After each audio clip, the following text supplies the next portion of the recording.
that equality, why diversity, why all of that is important to you, and building an inclusive culture. Because yes, diversity is one way, right? It's a numbers game. But ensuring that you have that inclusive culture, now that's the key bit. Now, another form of like policy or things like that you can do, or maybe processes, I would say you can put in place, is just like, mentorship of like minorities. And there's something we're doing. There's a focus right now within our business on like leading with empathy. And like Napa said, that's something she's already been doing for years, but now it's like a topic of discussion all of a sudden, and women that already lead with empathy, or people that already lead with empathy, are already thriving because this is what they do. So they're not trying to learn anything new, but ensuring that, you're emphasizing that leadership, or like empathy or empathetic leadership, is something that is also key. And there's one program we're putting in place, which is called Trading Places, and I absolutely love it. So what Trading Places is going to do is to put in, let's say, for example, minority employees with majority employees that are of a more senior level. So let's say, like a minority female with like a VP, for example, and have that minority female mentor the VP so that they understand. And I'm talking like maybe like a male white VP, for example. And then when I mean VP, I said vice president, and then have that minority female like mentor that person so that it's like a day in the life of a minority, so that you understand day in, day out what this minority or what this person or what this female is actually going through. So yeah, so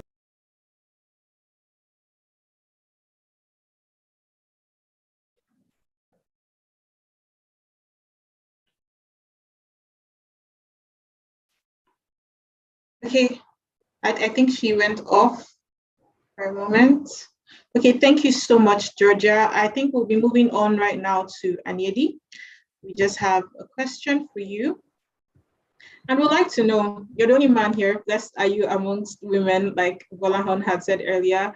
What key roles do you think men can play as allies in accelerating gender equity for success? Okay, so first of all, there's I don't know what to say. Everything I took note of, like Napa, Georgia, Victoria has said. So I'm really freestyling right now. So two things. I think it starts with clearly understanding and defining the problem. And I'm going to post two links in the chat. I hope the chat can go through. And then these are illustrations of various ways in which people have tried to visualize the problem of inequality, equality, equity, and justice. And sometimes people even complain, like you would hear comments like, why do we have an International Women's Day? When is International Men's Day? Why are they doing a specific women training program? Why do you have a women cohort? Why do you have women founders accelerator for startups? Or why do you have something just specifically for women? When are we going to have something specific for men? And that stems from a misunderstanding of the problem. Like, what exactly is the problem? What exactly is the situation? What exactly is the bias, conscious or unconscious, the stereotypes that exist about the problem? So understanding the problem, first of all, especially for most men, is probably the best way to start fixing it. So the stereotypes around, let's even go down to like the basics. Like, I hate to use this example, but it's sort of like necessary to use it. Like, child is born, this is a boy, this is a girl. I know like the definitions are kind of like, shady these days. But then when you want to buy a present, you buy a doll for the girl, and then you buy a robot or a tractor for the guy, right? So this one gets Transformers, Optimus Prime, the other one gets a Barbie doll. So right from the inception, the way we conceive what we want girls to become, we want to buy them a makeup kit, we want to know the kind of presents we offer them. But this just happens, right? And then if men don't even realize that ab initio, from the beginning, from when this 25-year-old, 35-year-old, 40-year-old woman was born, she's been conditioned by friends, family, sometimes even parents, not to gravitate towards a STEM career, right?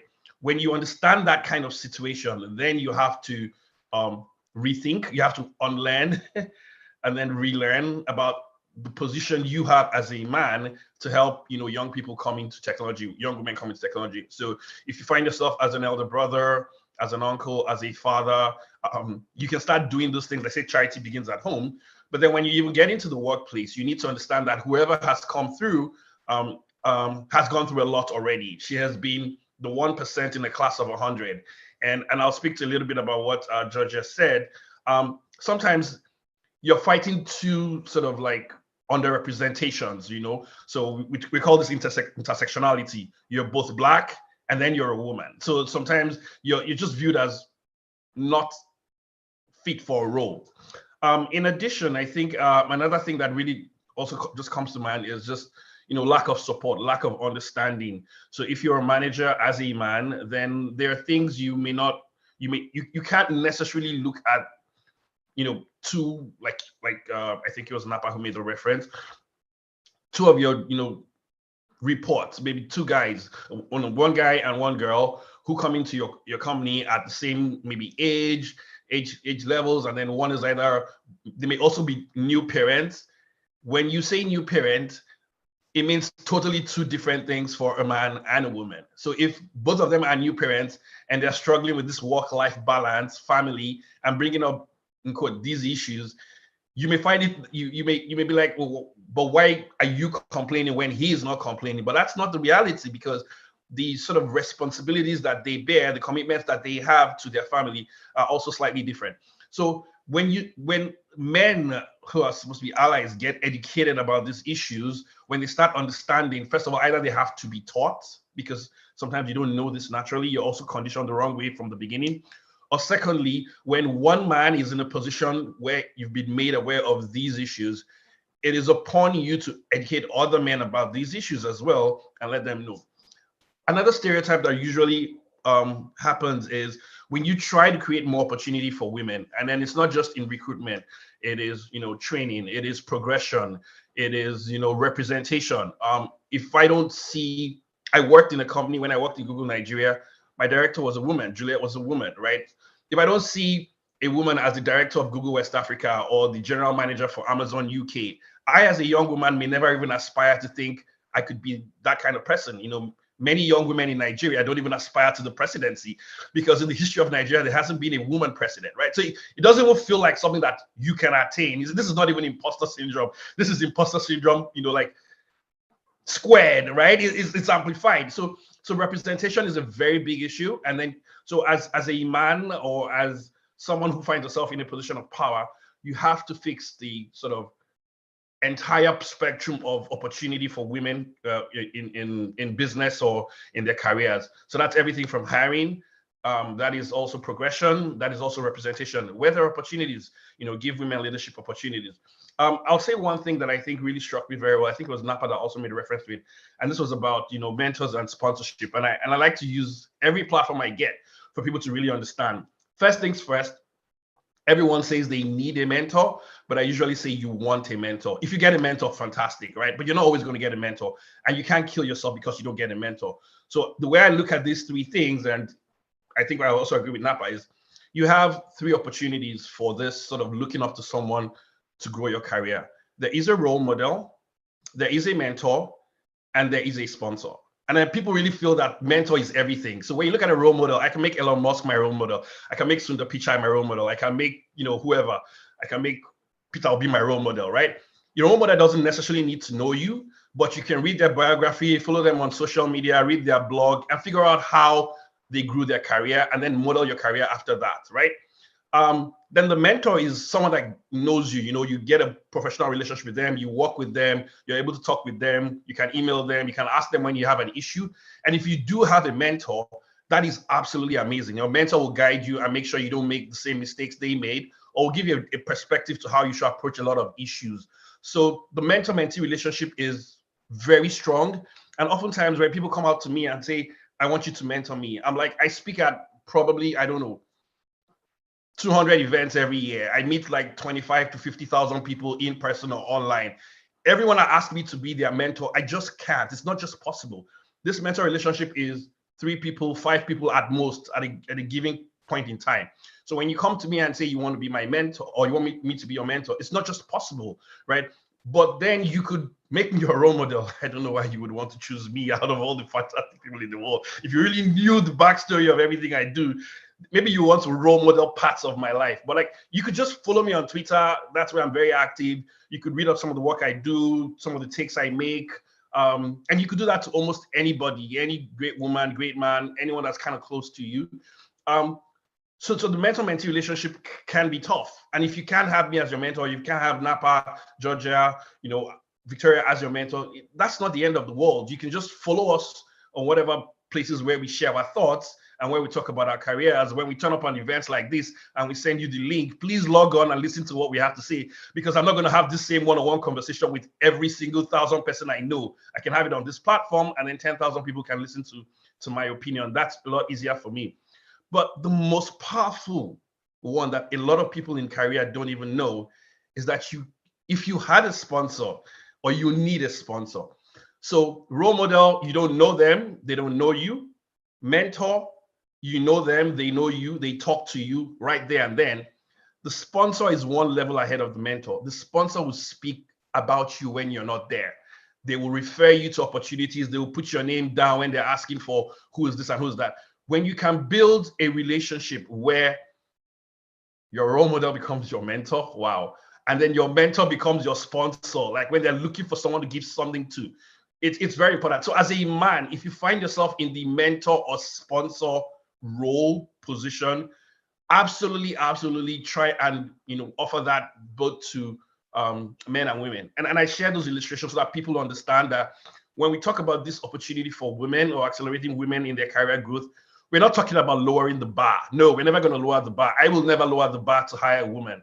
But what I'm saying is that generally or stereotypically, sometimes women are not in the position, or they have the self-belief, or they don't have the self-belief to go for stuff that they're even qualified for. So as a man or as someone with influence or power, you have to recognize that opportunity. I think there's a stat that says that women would only apply for a role when they're 80% qualified or not. And then men would apply for that role even when they're 20% qualified. They will apply.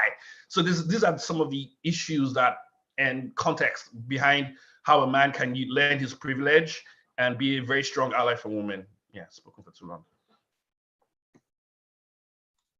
Thank you so much, Anedi, for that. That was really, really interesting. And you really went deep into it to really explain how men can be allies. It's not just mentorship, it's not just sponsorship, it goes deeper than that.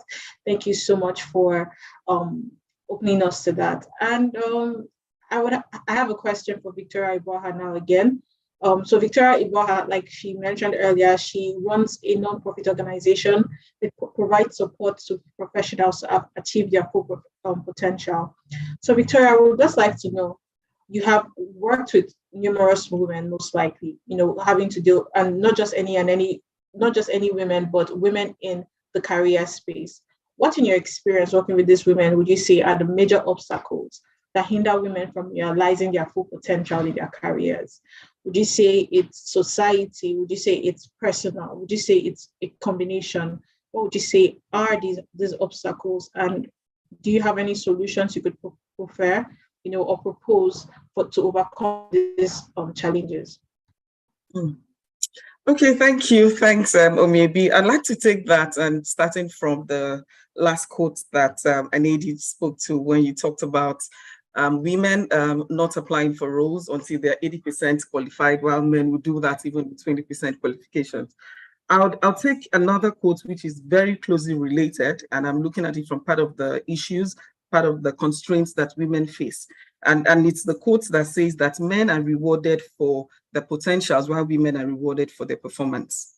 So when women get opportunities to be promoted, most times it's because they've shown the ability to perform in that role. So I'm not talking about considering yourself as a token on the table, or the feeling that like Georgia had, at that point where she said she got that promotion, which most likely wasn't the case, and I was confirmed that wasn't the case. But then the cases where women feel that, yes, that is it. And sometimes it's the same feeling on the other end. And then what's that? It's most times it's a cultural thing. It's our biases that we've grown with. The last speaker, Anedi, talked about some things, the things we've conditioned women to be right from birth, and the same thing we've conditioned men to be.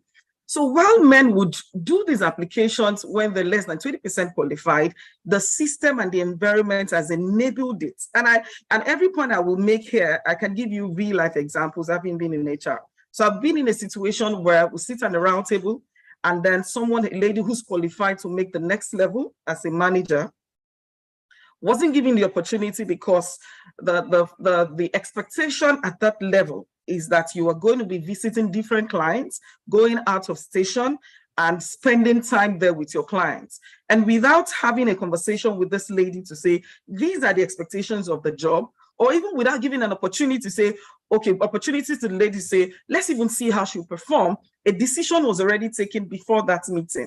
And then question is, why not give her the job? Why do you just assume that she would not be able to do it because there's a stereotype of, okay, she's a married woman, a family should come first. And yes, it should, but at the same time, what sort of enabling environment can we provide? And then let that decision be the woman. That's one of the constraints. Another thing is the dilemma between equity and equality.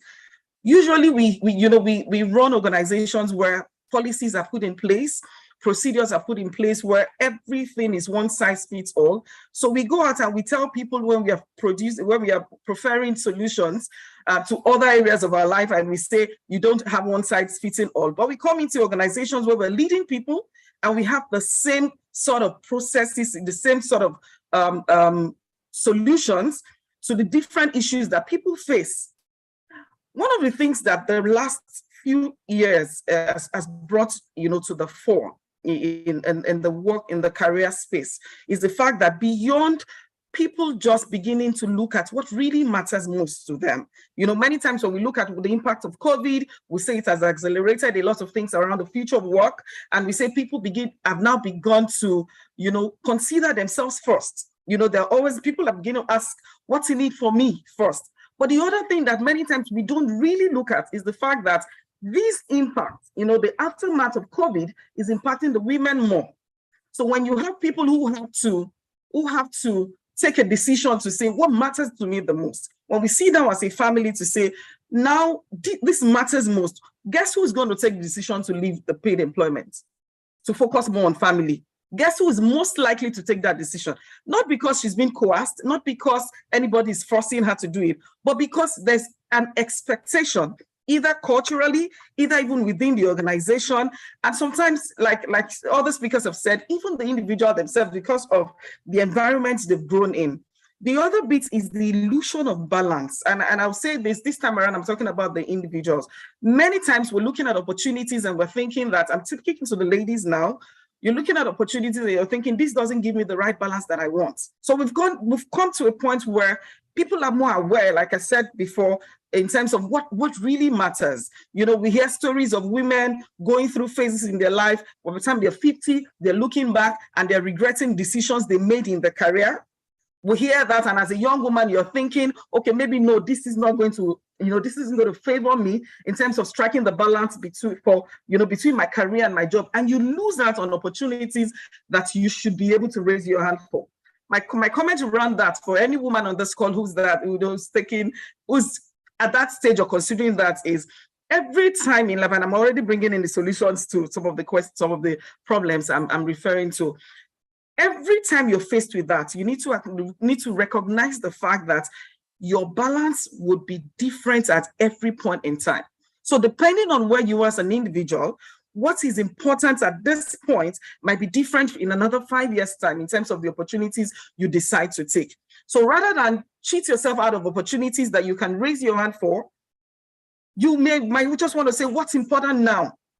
Can I give this my best? What other support system can I have in place, for these other aspects of my life, and then give it all. And then when it's time, at certain points in time, I take it back, take a step back and say, okay, I want to do this and I want to do something different. The other thing that I will speak to is the societal expectations, which I sort of have already brought into it. But then, most importantly, is really about what we have as an organization. What sort of structures do organizations really have in place?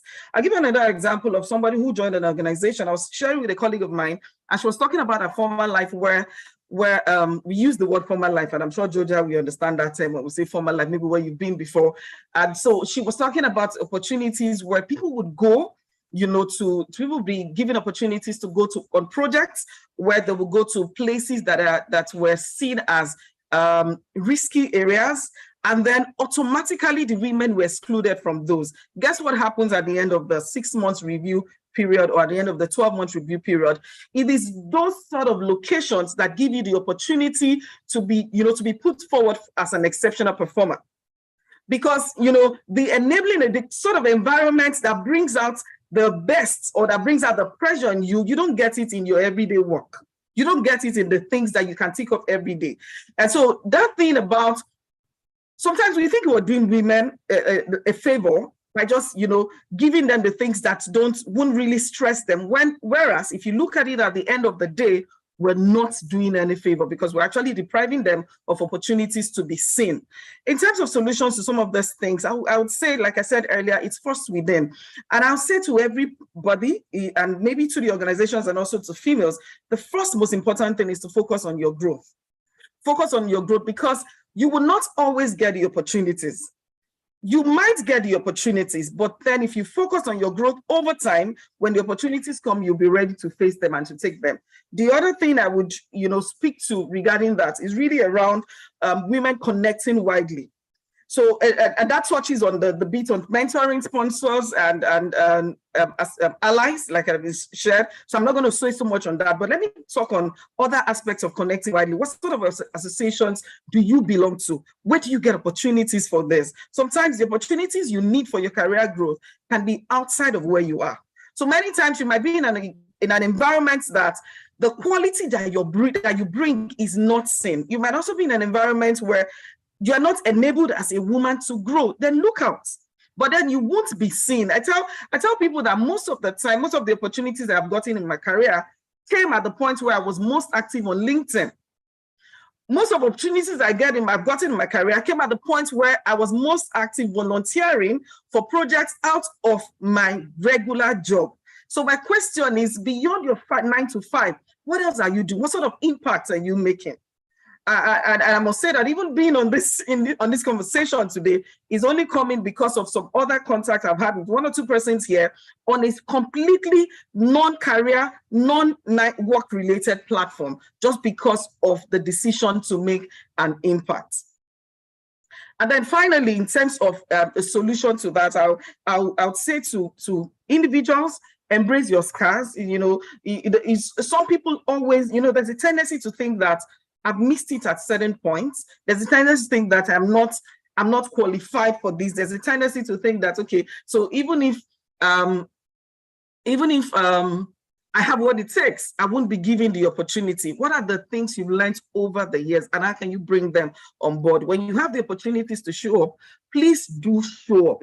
You might not get the opportunity all the time, but in the little areas you've been given opportunity, show up. Let me quickly just say the last thing and linking back to what Georgia said earlier when she was talking about being seen, considering yourself as a token on the table. Someone said, even if you got that position, even if there's a decision in the organization to say that we want 30 women in leadership out of 100 men, and then we look at the next level of, that leadership cadre, and we're saying, okay, let's just pull women up.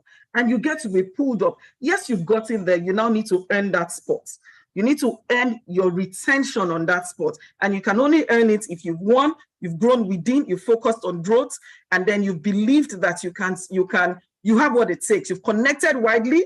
I'm careful not to talk about the mentors and sponsors and those other people that can help you. But then the other thing is believing in yourself. And then finally, whatever it will take, if it would mean setting the structures in place, if it would mean demanding for things, making requests, things that will favor you. And maybe an example of someone who shared with me, just talking to a colleague yesterday, and she was saying when she got in at some point, she had trainings to do, and there was nothing for women who had babies. And she had a 6-month-old baby. She walked up to the VPHR and said, I'm a breastfeeding mother. I need to be at this training, because she knew that if she missed that training, she would not get it under the next year. And that automatically means she's missing a promotion. And she says, I need to be at that training. She wasn't asking, what can you do?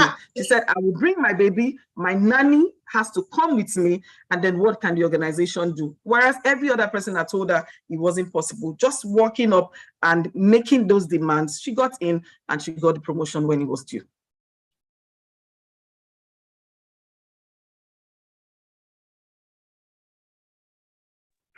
Thank you very much. Thank you very much, Victoria. That was very insightful. We just have one more question for you regarding what you've just said. You talked a lot about balance. What would you say, okay, just in a summary, what would you propose to encourage women who aspire to attain leadership positions like yourself? What would you say is the one thing, apart from the mentorship and sponsorships, like we're going away from that, how do you encourage them to establish their own businesses to navigate and balance these societal expectations? Like you said, they are different at different points in your life. The balance would have to change. It will have to be different. Mm-hmm. So what do you propose? What would you say it would be the best way to support and encourage women who aspire to attain leadership positions, not just any position, and then to try to balance their own life and balance these positions together? Okay, so I'll speak from an individual perspective and also speak from an organizational perspective. I think the first thing to realize is that you're not the first who's going to be navigating that. So the people who have gone ahead, the people who have made success stories of the same situation that you find yourself in. And so the thing is to ask, what have they done differently? What's made them successful? What can you observe? What can you learn? What sort of things can you get from them? And the other thing I would say really, and I said this before, is to understand that your journey is different. So the fact that somebody got to a particular position or a particular place that you admire in 5 years does not necessarily mean that you also achieve it in 5 years. So it might take you 10 years, but in those 10 years, and at this point, maybe I should give a personal story. So I'd gotten married as an analyst in KPMG at the time, and everybody thought, oh, Victoria, you're not serious. And I heard it. It wasn't like people thought and said it behind me. I heard senior associates who spoke to me and told me, you're not focused. That was what I was told. There were people who said, you're not focused. I can't be getting married as an analyst. And coincidentally, I didn't have children early enough. 3 years, no pregnancy, no children. What I did in that time was to keep building, wrote as many exams as I could, many certifications as I could. Yes, it took a while. There were times when I had to change careers, and there are times when I have had to start at a different point. But like somebody who I respect so much would say, your career will catch up with you. In that space of the 3 years, I was able to achieve a lot more than some of my colleagues who were doing so well, who were growing and maybe having the right balance, having the family growing at the same time. And since I couldn't do that part, I focused on the bits I could do. It's a different trajectory for me. Even in my current job, at the point where I had to move, it was a dilemma. And even with my level of experience, I had to also speak to mentors. And the question was, what's most important to you now? It was a serious dilemma. One was, something I'd always wanted, and the other was just going to give me the balance that I wanted at that time, given the state of my family, given other interests, which is inspired for impact, which I knew I wanted to do, and then given where I saw myself in another 5-10 years. And I had to take this decision. In the sight of every other person, it didn't look like I was making the right decision, but I knew what my goals were. I knew where I saw myself in the next 10 years. And I look back now, and it was one of my best career decisions. Where I currently am, one of the best career decisions I could have made. So really for those individuals, we learn from those who've gone ahead. And I'm saying this in addition to every other thing that we've shared. So I try not to repeat the things. Who are the people who've gone ahead? What have they done? How have they made it? And then most importantly, be true to yourself. What really matters to you? What's balance for you now? Where do you see yourself going? The fact that the glass ceiling for somebody else is to be a director somewhere might not necessarily be the same for you, especially if you have different facets of your life that you have to manage. At the end of the day, you want to look back and be able to say that across board, no regrets. Across board, in terms of managing my family and growing in that area, no regrets. In terms of managing my career, no regrets. In terms of managing every other aspect of my life, every other thing that I have interest in, and building a name in that area, no regrets. So it's striking that balance. Well, I said the illusion of balance, but what I mean is at every point in time, striking the balance and knowing what's really critical for you. And then the other thing I would say, be intentional about leading or lifting others up, because there's something about lifting people up. Even where you are, as you're trying to navigate it, there's somebody beneath you that you can also show the way. Because just you, as you grow and as you lead people on, somehow you are moving on to the next level and you're operating higher. You cannot operate at a level that you're taking people through. So I think that would just be the last question. Yes, you're growing, but be intentional about looking back and saying, who can I pull up with me to close this gap? Thanks. Thank you so much, Victoria. That was amazing. And you said something, striking the balance. And I would like to ask Anedi a question concerning striking the balance. The IT industry, for example, Anedi, in the tech field, what would you consider it as the primary factors that contribute to the significant underrepresentation of women in the IT industry? I know nowadays we're having tech startups, women that like She Code Africa, people focusing on women in the digital sector.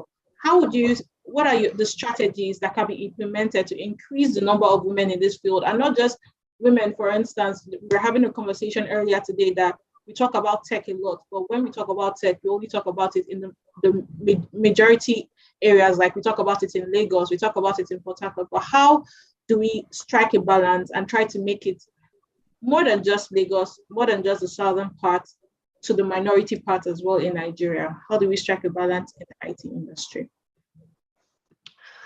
Yeah, good question. So I'll make this very brief. I think we just need to be very intentional about this. When you see a problem, you fix a problem. So if you find out that there's a concentration of opportunity, resources in maybe Lagos or somewhere else, someone just needs to raise a flag and say, look, we need to do this in Enugu, we need to do this in Port Harcourt, we need to do this in New York. And these things are already happening, right? So it doesn't really need too much story. Just, when you see there's an imbalance, you try and do it. If you're in a position of influence, then you make the case very strongly, right? I've changed my background to the inequity, equality, sort of like graphic that really makes me feel very, like I said, it tries to depict the situation. You just have to create opportunity elsewhere. Like I said, you're not lowering the bar. What you're trying to do is you're trying to increase the amount of resources that those who are in an underrepresented or disadvantaged situation can get the opportunities to elevate themselves so that they can qualify and meet the minimum threshold to be considered. For those, like I said, with power, influence, money, just invest in startups owned by women. So no story. These days we have a lot of accelerators, and sometimes companies like mine and maybe companies like Napas are also very guilty of this. You bring people together, you give them advice. You show them technology. You give them money. Just put money in startups. Mentor them. I make myself available disproportionately to more women than men when I'm creating opportunities. And if there are opportunities where gender or a very high level of competence doesn't matter, like I'm looking for an entry-level product manager, honestly, I will hire a woman over a man, and no apologies for that. Connect startups, owned by women with other resources. Like, you just have to be intentional about this. You have to be a vocal advocate for this. Speak about it. Talk about it. And then, what else can you do? Oh yeah, celebrate the success, right? Really try to, for those organizations that are doing very well, for those women, I know people sometimes get tired and like, oh, another women in 100 most influential women post again about what's going on every time, this and that. But like, you can't be cynical about these issues. Like, we need to put them out there. They need to be there. We need to celebrate the people who are succeeding. We need to help those who are coming up. We just need to create that representative figure that every young girl, even aspiring career professional, can deal with. Like, I deal with it, man. Georgia was talking about imposter syndrome. I was just laughing. I said, I moved from the regional lead for sub-Saharan Africa for Google's community programs, and I moved to the US. In Nigeria, I was a big deal. Like, I was one out of 700,000 software professionals, and I had a job at Google. Like, I was balling. I used to get invites to Aso Rock, go everywhere. I came to the US, I'm nobody. It took me 5 months to put that title on my LinkedIn to say I'm the regional lead for US and Canada. When I was in Africa, that was very easy. I could even have dinner with Paul Kagame in Rwanda. When I land in a country, I know the kind of reception I got. Now I land in California, I'm nobody. The people that wrote the Linux kernel, the people that build software, they're in my audience. Sometimes I have to talk to them and they're looking at me and like, okay, this guy they brought from Africa to come and lead US and Canada, like, what, are you the one that wrote M-Pesa? Are you the one that did Ushahidi? Like, what's your claim to fame? And I had none, right? But it takes a while before you find your voice or find your bearing. But like, yeah, you know, these things happen. So generally, I think just support people when you find yourself in a position of opportunity, influence, and you know what the problem is. Don't dance around it. You don't owe anyone any apologies. If you make a decision and say, I'm going to do this, I'm going to run a female cohort, I'm going to run this, I'm going to open a mentorship program, I'm going to connect this woman to these opportunities. Just do it. Like, you're not going to satisfy everyone, but once you get it done, no qualms, you move on. Thank you so much, Anyedi, for that. I just want to ask Georgia this question now. From what we've spoken about and what you've also spoken about, say in the next 4 to 5 years, and we come back to have this conversation again, what would you say would have changed? What do you project to have changed? And if nothing changes, what do you think we should do then? I think there's a right level of focus now that we have in this generation that we didn't have like the generation before us. So I think that right level of focus is what's going to get us that change that we need. You know, just recognizing that equity, equality, and the education bits. I feel like there's also like the lack of education that sometimes makes people not fully understand what we're trying to do here and why this is important. And if people don't understand the importance, it's difficult for them to drive it. But we are heading in the right direction because people are now beginning to recognize why this is important, why their organization should focus on this. So that's change on its own. It just makes, like, you know, the world our oyster. So for example, when I think about, I just recently learned about there's this Black broad-based equity program in South Africa where they're trying to ensure that companies, and it's not mandatory, but they encourage a lot of companies to ensure that they're hiring, you know, Black people, that their procurement and everything they're doing is just supporting like Black businesses. And they do that because they're trying to make up for all the years, you know, that Black people were not treated the way they should have been treated. And I think that's the same when we look at what's happening with gender equity and gender equality. We have people that are trying to make up for all the years that women did not have, you know, that's right recognition. Women were not given the right opportunities. Now, the moment we're able to close that gap, it's not going to happen overnight. We're going to spend, you know, a couple of years trying to close that gap to ensure that there's that fairness, to ensure that measures are put in place to compensate for the historical social disadvantages, you know, that women have had to go through. Then the tables will start to turn. And it will no more go from a thing of this is all an exception, but it's now become a thing that's the norm.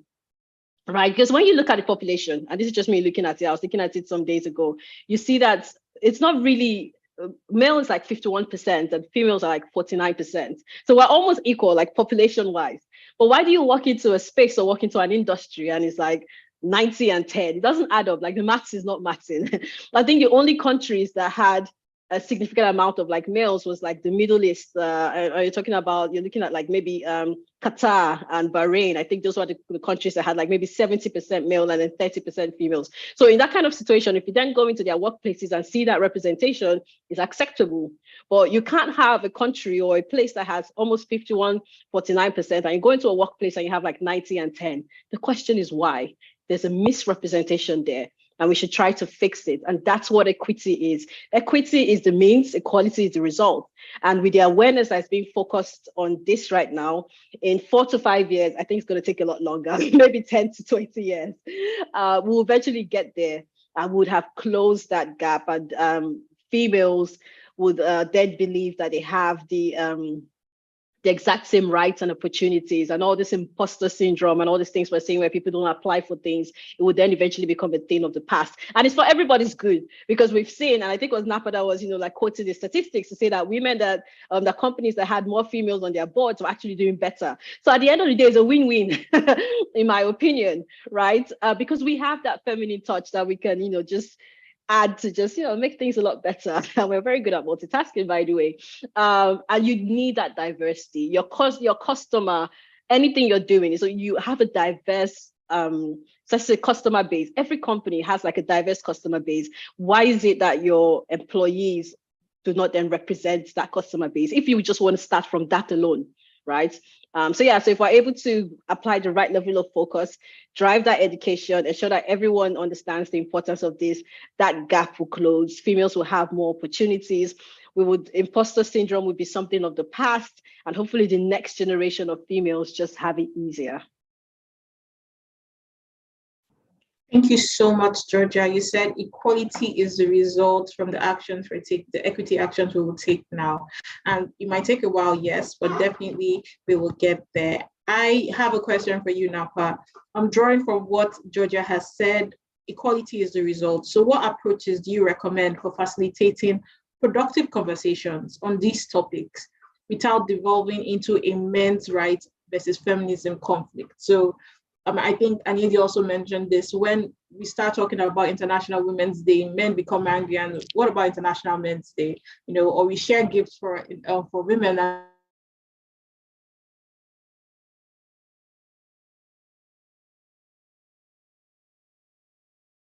I don't know if I'm the only one that can't hear.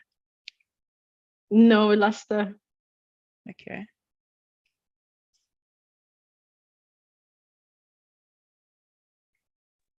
Yeah, I don't know if you got my question. Yeah, I did. Yeah. I think there's some background noise, actually. There's an echo.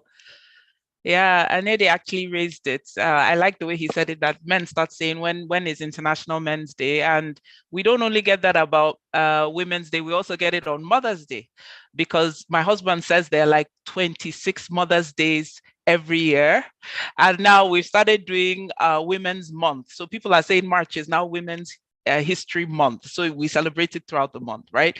But sometimes when a particular gender or race is starting not at the starting line with everybody else, because we're playing catch up for so many years, just like Georgia said, there's quite a bit that needs to be done.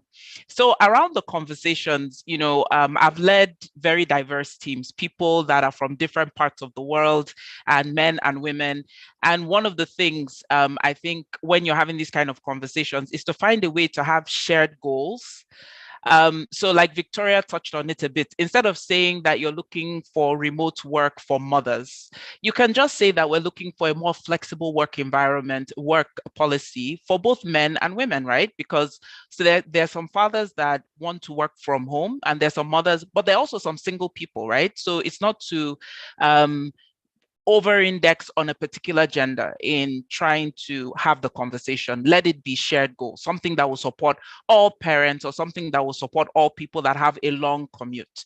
So that's one thing that I found in my team that really helped. First, to have conversations that we looked for where we connected more than where we were apart. And then using inclusive language. I know how I feel when I'm in a meeting and then they say something like, women talk a lot. It's something I hear so much, right? Women talk a lot. And there was a particular company that their board, it's a popular story online, but I won't say the name of the company. Their board was made up of white males. And then they welcomed their first female into the board meeting. And then what one of the male members said is, now our board meetings are going to take twice as long because women talk a lot. So those are the kind of things you try and avoid during conversations. Stereotypes are not just for women, for men as well. The tendency sometimes, I always like it when we're talking about gender issues and we have a man in the room. So Anyedi, you are very much welcome. I will call you a thorn among roses, okay? If you can take that award, it's good. So inclusive language, I think, is really important. So nobody feels excluded from the conversation. And then active listening. When the person is speaking and it's a direct opposition to what you are thinking about this particular topic around gender issues, it's not to kind of shoot the person down, but listen, and if you can, apply empathetic listening to try and understand where the person is coming from, and then focus on solutions. So there was a time in my team that I had more single people than married people. And the married people that were having children felt that the single people were driving a lot of longer hours, longer meetings because they didn't have responsibility. But instead of focusing on the fact that more of the team was single, I was just like guys, what should we do? And it was a very simple solution. There's something in Google Calendar that allows you to put a buffer before and after meetings. And we just said that any meeting that's more than 30 minutes, move most of the meeting into an email. So we focused more on solutions when we're having the conversation. And then, like I said before, seek diverse perspectives, as many people that can weigh in and to give you that view when you guys are having the conversation. It exposes your mind, it opens your mind. So the way we see culture in Africa is very different from the way you see it in Europe or in America. And I would have people in my team that were from the US, from India, from the UK, and they would have different views on gender than we had, right? Because there was, for them, a lot of intersectionality. An African woman views on gender is very different from an African American's woman's view on gender, right? So being able to bring as many diverse perspectives, practicing active and empathetic listening, it helps, so the conversation doesn't get heated, but sometimes it's challenging. Hey, and when it gets to that point, try and crack a joke, use humor, take a break, step away from the table, and then come back and still look for solutions. Thank you so much, Napa. We actually need to find a way to crack jokes and not try to, be in each other's faces. Instead, we should look for solutions.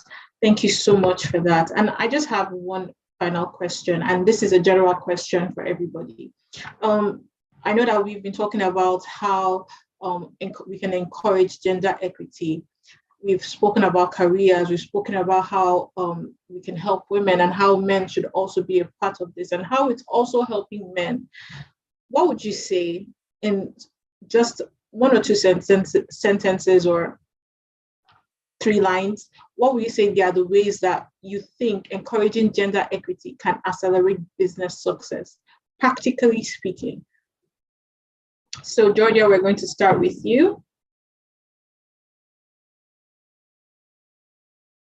Sorry, what was the question? What can men do to accelerate? What can we do, all of us? What do you think, practically speaking, are the ways we can do to actually accelerate gender equity for business success? How does it tie? How does it converge? How do we accelerate equity and then get business success?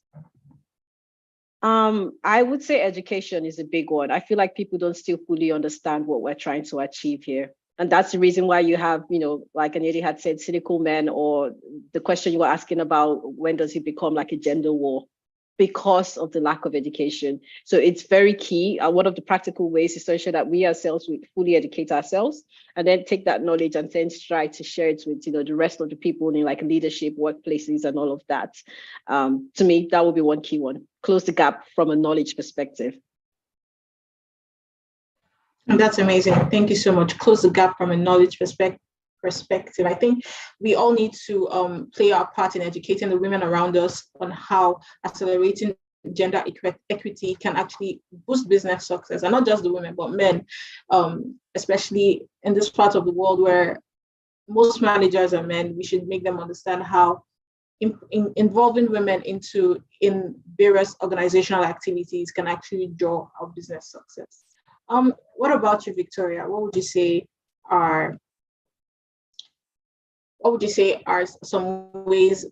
What would you say? How would you connect accelerating gender equity to business success? So I'm going to just say that I think it's the move from just being retroactive and move to what is really sustainable. So if you look at even what we're doing now, ask organizations after March what happens till the next March. So we have these conversations and everywhere. So you get gifts. Maybe you mentioned the other time where you talked about when you get gifts for ladies beyond March 8th, beyond the month of March. What happens in October? What happens in December? What are we driving the things we said we'll do? And many times because the things are just nice sounding, lofty ideas. So I think for me, what's most important is let's look inwards and say what is really sustainable.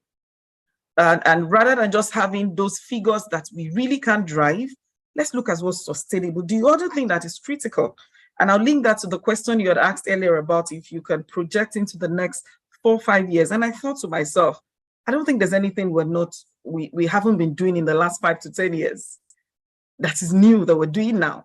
But the thing is, are we owning it? Are leaders owning it? Are individuals owning it? Or do we have these conversations and we just leave it? The other thing to think about that will also help us, because times are changing. 2 years ago, and this will be my last comment, just something for everybody here, and especially leaders to think about. 2 years ago, I was saying to someone, a friend of mine, I said, in another few years, the definition of gender equity will change. And it's because the definition of what makes a woman is already changing globally. And so it's only a matter of time that even the theme of IWD on an annual basis will begin to look at things around DEI. You know, why should it be a woman? Yes, I'm transgender, and I'm sorry to say this because, you know, in our local, where we are, you know, it's not recognized, but on a global scale, that is changing. And so whatever we're doing now, if it's going to be impacting business success as leaders, as individuals, and as organizations, we need to start thinking ahead. What are we doing now that will be sustainable in another 5-10 years? Are we getting ready for that shift? Thank you. Thank you so much. That was amazing. What are we doing now that will be sustainable in the next 5 years? And I would just like to speak to that. Like Georgia had mentioned, education. We will keep educating people, and not just educating them, but making sure that we are taking practical steps to achieve gender equity. And Napa, we are on to you. Can you just give us your comments? Yeah, I agree with Victoria and Georgia, but I also think that when we think of gender equality and equity, we should have a basic mind shift around it. Companies that have different genders on their board. I gave the statistic that when you have 30% more board members that are female, your revenue is growing year over year. You have to see it as a business opportunity. And I think that's what help organizations adopt and make it more than something like Victoria said that happens in March 8th, where you have diversity of thought, where you have diverse perspectives, and when you have mixed genders in leadership positions, it shows in your revenue. It shows in innovation, it shows in growth. So once we can start educating, again, to what Georgia said, once we can start educating people that this impacts your bottom line fundamentally as a business, you will grow if you do this. I think we would be able to drive more adoption of gender equality. So as much as it is a thing for us women to be represented, you can see from the data that where women are represented, there is significant uplift in the bottom line for organizations. So being able to position it as that, I think, would be helpful. Thank you so much, Napa. Anedi, what about you? What would you say? First of all, I think it's important that we realize that women are 50 or 51% of the population. So if you have a business that wants to reach 50 or 51% of the world's population, it will be good that your products, your services sort of cater to that, you know, addressable market. And catering to that addressable market is not just adding pink to your product package or to your background, you know. That's not how to reach women, right? So first of all, like once you have, you know, women, or when the women in your workforce, in your company, first of all, increase productivity. People have already talked about that. It's been shared, you know, everyone has given stats or things like that. That gender diverse workforces are more productive, but it also, you get better customer services, because what then happens is when people complain about issues or present a case and it's being discussed, if you have all men in the room, they may just not see the point, right? It just flies over their head. But when you have a diverse workforce, then everyone can, you know, bring various perspectives and various, you know, views during the conversation. I think the other thing also has to do with reduced cost. You do have top talent that are women. Take it. I mean, listen to this panel, right? I was kidding a bit, you know, just trying to create content when I said oftentimes I get on a panel, but it's true. Like I get on the panel and then I'm like, why am I even a speaker? I'm supposed to be in the audience taking notes. And then if you notice right here, I've been taking notes all through, and I'm going to rewatch this session again. Just look at the amount of talent that is on this call. Like if you were a team or a board, wouldn't you want to hire these 3 women, apart from this guy that's also talking? But it's just completely amazing. So if you created a workforce that wasn't gender diverse, and any of these 3 women or any of these great women joined your team, they probably would leave after a while. They wouldn't feel comfortable. So you can imagine the cost of hiring, getting somebody, and then the person actually leaving your company afterwards. That's a huge cost just onboarding, offboarding, training, and that. So if you have a gender diverse workforce, when other high performing people join your team, they would stay. And for the people who are on your team, if they find out that you're beginning to tend towards a, one man type fits all, they're probably going to leave. It's also great for your reputation, right? And I know a lot of people play this in very different ways. Make sure there's a woman on the board. Sometimes they do it as a token, but it's not just about the token. Like when you do have great women on your team, on your board, I mean, it leads to like, the reputation of your company. What else? I think the last thing I would just say is the education part, and it's a very small thing, but it's also a very big thing. We have this. Sometimes women don't complain, and I would say, I'll put it back to my first shot at women, is that sometimes they're guilty of this. But something as simple as, guys, let's work on this project. It's very stereotypical. It's already very exclusive. You're putting women out of the conversation. You need to just change that very basic, reference or salutation to hi everyone, hello all. It's more inclusive, because sometimes if a woman says it and says, guys, we're working on this, it may go down well, but I'm telling you that if I'm the one who's on the team, I say, guys, we need to start crushing it, or guys, we're not doing very well, or guys, here's what we're working on for the next couple of weeks, it doesn't sound well. So just that flip from guys to all to everyone is a big deal. And I think I've gotten some coaching on that, and I'm trying as much as possible to implement it. I'm sorry if on this call for some reason I made that mistake, but like inclusive language, and not even just the big grammar of inclusive language, just switching from guys to everyone is a big deal. Thank you so much, Anedi. And I think just to put it out there, each of our speakers are actually being very sustainable in driving this goal for gender equity. I will start with Anedi. Anedi hosts tech startups, and he has a platform where he goes around the country in Nigeria, teaching not just ladies, but men as well, digital skills. Victoria Ibuaha is the host, is the founder and convener of Inspired for Impact, where she brings together business professionals, and women are a lot on the platform. She teaches them, she coaches them, and allows them to be their best self, and tries to mentor them into believing that you're not less because you're a woman, you're a better person because of who you are. For Napa Onwusa, she has various platforms, and one of them that she's working on right now is I Am Worthy, and she's bringing together different women and trying to help them grow in the Christian way, of course. And Georgia as well is also the convener of Raising Giants, where she talks to young ladies between 16 to 23, and she's engaging them in a 12-month-long program where she coaches them to be their very best self. So each of our speakers here are not just talking, but they're actually doing the work, and they are driving gender equity in their various spheres. I just want to say thank you so much to our speakers. Thank you, Victoria. Thank you, Napa. Thank you, Georgia. Thank you, Anedi. We're going to be closing soon, but before we do, we're just going to have a vote of thanks from our head of corporate services. Thank you.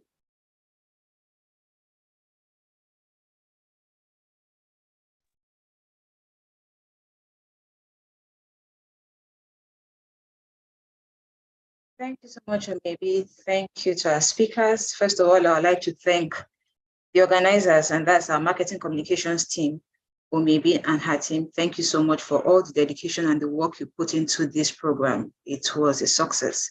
And then we thank our participants, for those who logged in. We know you could have been any other place, but you chose to take our time to join this session. So we want to tell you a big thank you. And then to our lovely guest speakers, Napa, Victoria, Anedi,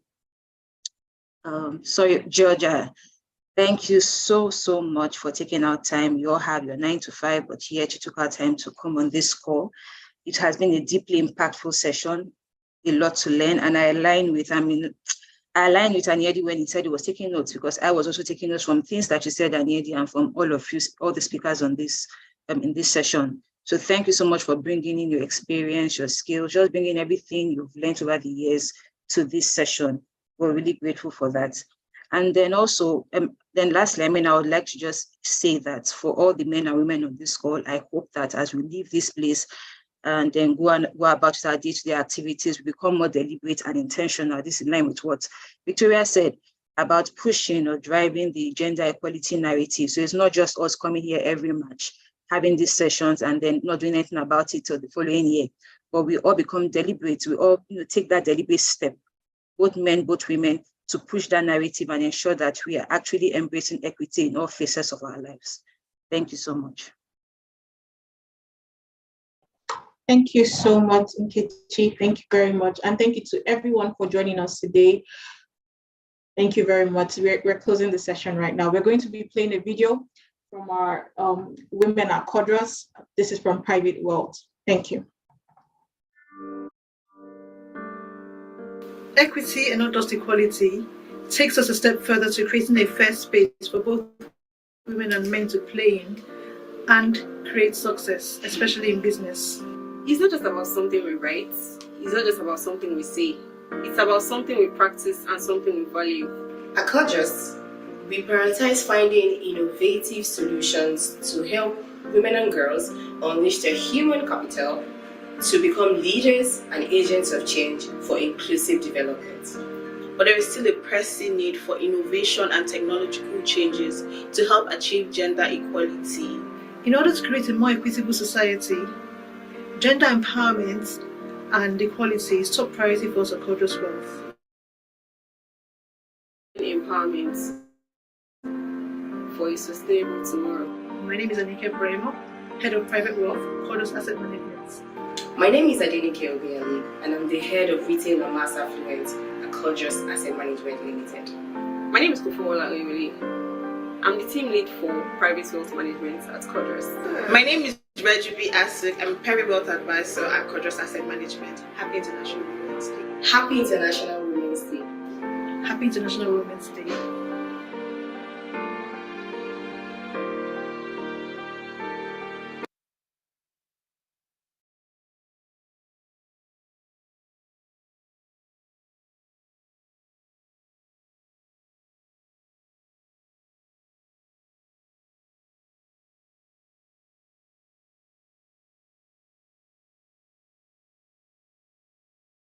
My strength from the extremely strong women in my personal space. The journey from the people who have taught me, the people I've been able to impact. My sense of purpose.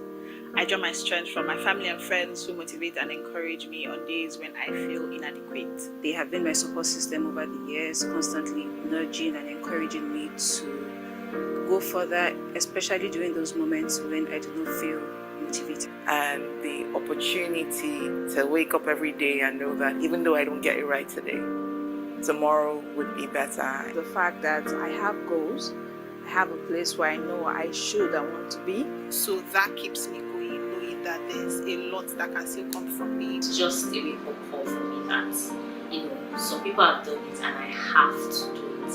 And because at the end of the day, I am strong, intelligent, efficient, and that's where I draw my strength from. What am I grateful for? Oh, I'm grateful for the opportunities I've had to learn, to fail, to teach my daughter. I'm incredibly grateful for the role that we play as women that no one can take. Vulnerability, grateful to be present. I'm grateful for my family, grateful for the opportunities that are open to women. To witness this era where women now have a stronger voice and are able to openly air their views on a variety of societal issues without having to seek permission from anyone. I'm grateful for the opportunity to fully be myself unapologetically. I cover my hair, I wear hijab, and we don't see a lot of, Muslim covering their hair, especially in the finance industry. I am grateful for how I was brought up. In spite of my gender, I was brought up in a way that I can say, when you throw me to the wolves, I return it in the back. Happy International Women's Day. Happy International Women's Day. Happy International Women's Day. Happy International Women's Day. Happy International Women's Day. Happy International Women's Day. Happy International Women's Day. Happy International Women's Day. Embrace equity. Embrace equity. Embrace equity. Embrace equity. Let's embrace equity. Let's embrace equity.